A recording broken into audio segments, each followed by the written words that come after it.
काकामाला वाचवा, ये आवाज आज भी पुणे की हवाओं में घूमती है। पुणे के दिल में एक ऐसा किला मौजूद है जहां आज भी रात के 2 बजे लोग कहते हैं कि हवा रुक जाती है। चौकीदार कहते हैं कि उनके पांव अपने आप रुक जाते हैं, जैसे कोई अंधे की ताकत इन्हें रोक रही हो। और फिर ये आवाज, ये सिर्फ एक आवाज नहीं है, ये एक ऐसी कहानी है जो 300 साल बाद भी खत्म नहीं हुई। ये एक ऐसी रूह है जो आज भी इंसाफ ढूंढ रही है।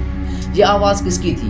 उस रात शनिवार वाड़ा में हुआ क्या था? और लोग आज भी उस बच्चे की रूह से क्यों डरते हैं? आज हम एक ऐसी हिस्ट्री में दाखिल होंगे जिसमें खून भी है, धोखा भी है और एक ऐसी मौत भी जो 3000 किलोमीटर दूर भी सुनाई देती है। साल था 1732 का। मराठा एम्पायर अपने उरूज पर था और इस सल्तनत के दिल में एक नया महल तामीर हो रहा था, शनिवार वाड़ा की बुनियाद 22 जनवरी 1730 को रखी गई।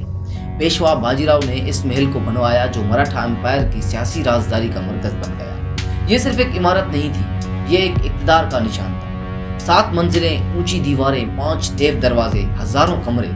अंदर थी राजवाड़ी बागीचाएं, फाउंटेन भी थे और वो रॉयल दरबार जहां पेशवाओं के फैसलों से पूरे हिंदुस्तान कांपती थी।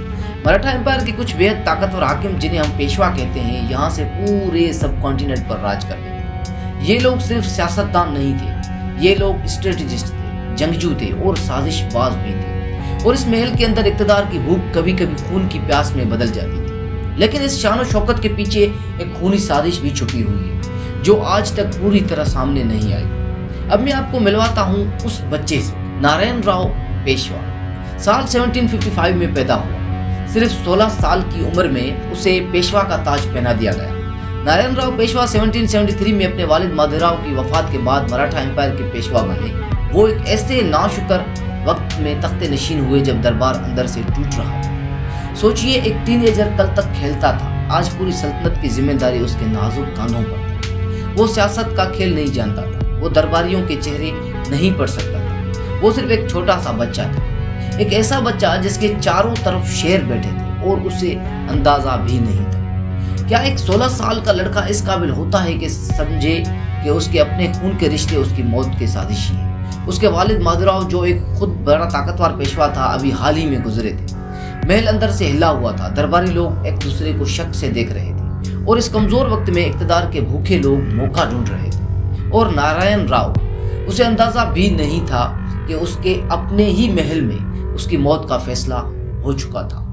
अब आते हैं उस हिस्से पर जो इस पूरी कहानी का सबसे डार्क और सबसे इंपॉर्टेंट चैप्टर है। 3 किरदार, 3 एम्बिशंस और एक महल जिसमें सब कुछ होना था। रघुनाथ राव, नारायण राव का चाचा, पहले खुद पेशवा बनना चाहता था। आनंदीबाई, रघुनाथ राव की बीवी, एम्बिशन में अपने शोहर से भी बढ़कर। गर्दी के सरदार जो हुक्म पर चलने वाले थे, चाहे हुक्म कुछ भी हो।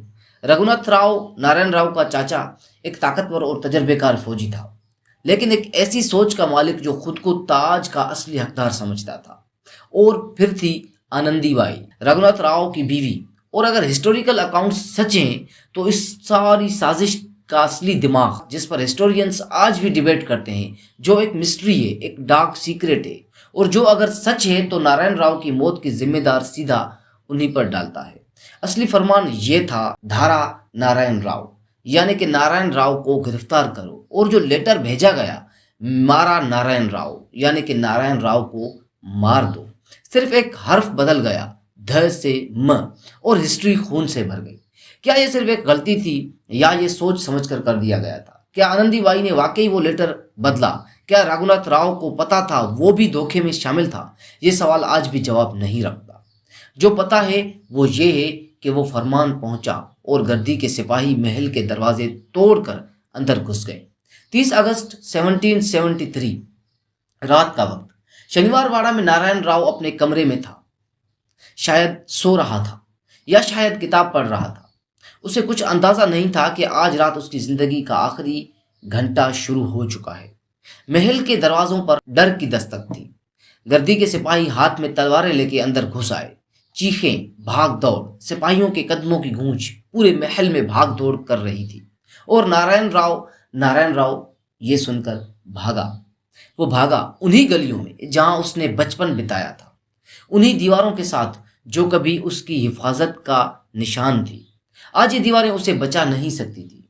वो भागा अपने चाचा रघुनाथ राव की तरफ, अपने खून के रिश्ते की तरफ, अपनी जिंदगी बचाने के आखिरी उम्मीद की तरफ। काका माला वाचवा, अंकल सेव मी, मुझे बचाओ, ये सिर्फ 3 अल्फाज जो आज भी शनिवार वाड़ा की दीवारों में कैद हैं, जो आज भी हवाओं में घूमते हैं, जो आज भी आधी रात को सुनाई देते हैं। दरवाजा नहीं खुला, रघुनाथ राव ने आवाज सुनी या नहीं, क्या वो अंदर था, क्या उसने जानबूझकर दरवाजा बंद रखा? हिस्ट्री यहाँ खामोश हो जाती है, और ये खामोशी सबसे बड़ी चीख है दोस्तों। वो बच्चा वहां पड़ा रहा अकेला, और सिपाही आ गए। 16 साल का नारायण राव पेशवा शनिवार वाड़ा की उन्हीं गलियों में मर गया जहां खेल कर बड़ा हुआ था। जब सुबह हुई, पूरे मराठा एम्पायर को पता था कि कुछ हुआ है, लेकिन कोई बोलने की हिम्मत नहीं रखता था। नारायण राव की मौत के बाद रघुनाथ राव पेशवा बन गया, लेकिन ये कुर्सी जहरीली साबित हुई। मराठा दरबार टूट गया, नोबल्स ने साजिशें शुरू कर दी। ब्रिटिश एम्पायर जो पहले से मौका ढूंढ रहा था, इस कमजोरी का फायदा उठाने लगा। रघुनाथ राव पेशवा बन गया, लेकिन जो ताज उसने हासिल किया था वो ताज नहीं था, वो आग थी दोस्तों।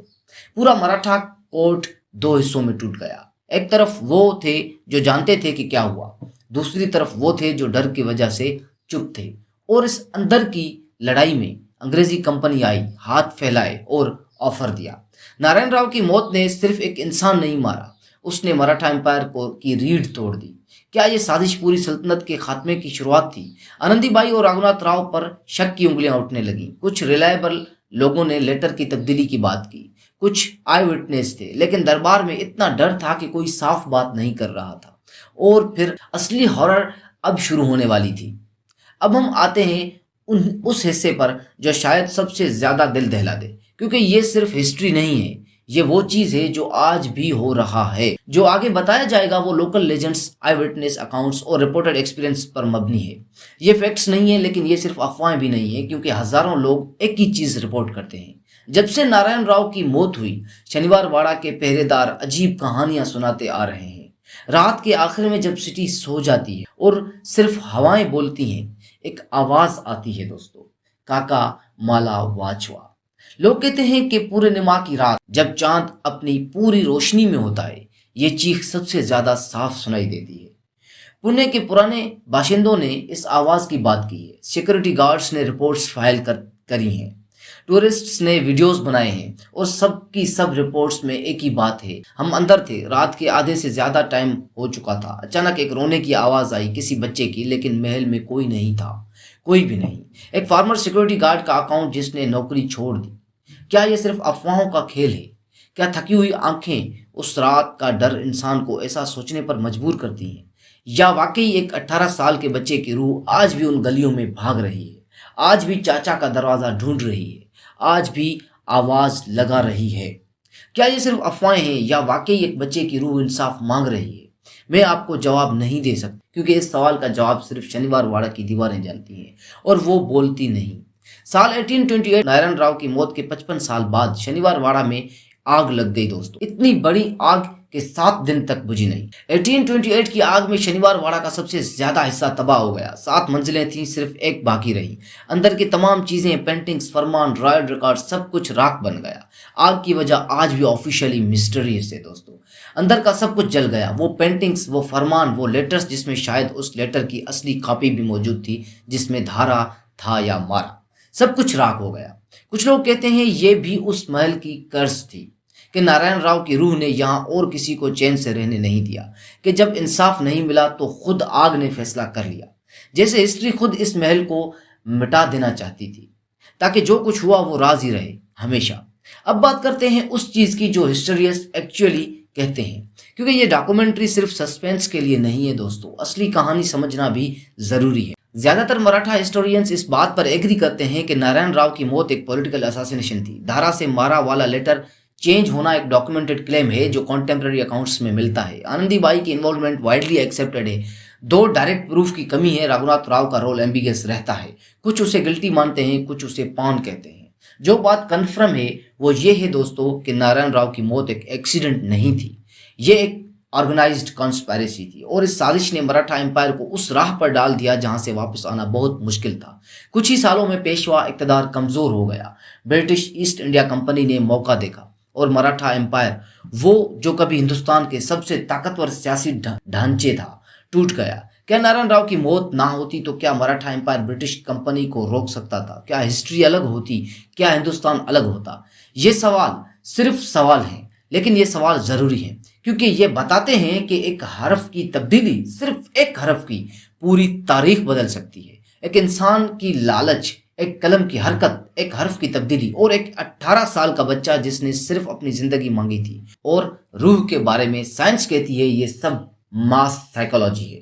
एक शनिवार वाड़ा की मशहूर चीख की कहानी इतनी ज्यादा सुनाते सुनाते पीपल एक्चुअली हियर इट कि हवाएं इस पुराने किले में अजीब आवाजें निकालती हैं। शायद ये सच है, या शायद कुछ चीजें हैं जो साइंस के दायरे से बाहर हैं। दोस्तों, इक़्तिदार की भूख कभी एक जमाने की चीज नहीं होती, ये आज भी है। और जो लोग इस भूख में अपना ही खून मारते हैं वो कभी चैन से नहीं रहते। आज शनिवार वाड़ा एक म्यूजियम है।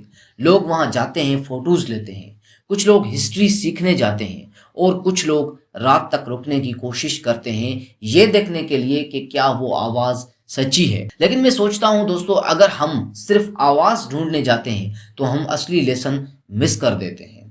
असली कहानी ये नहीं कि नारायण राव की रूह अभी भी है या नहीं।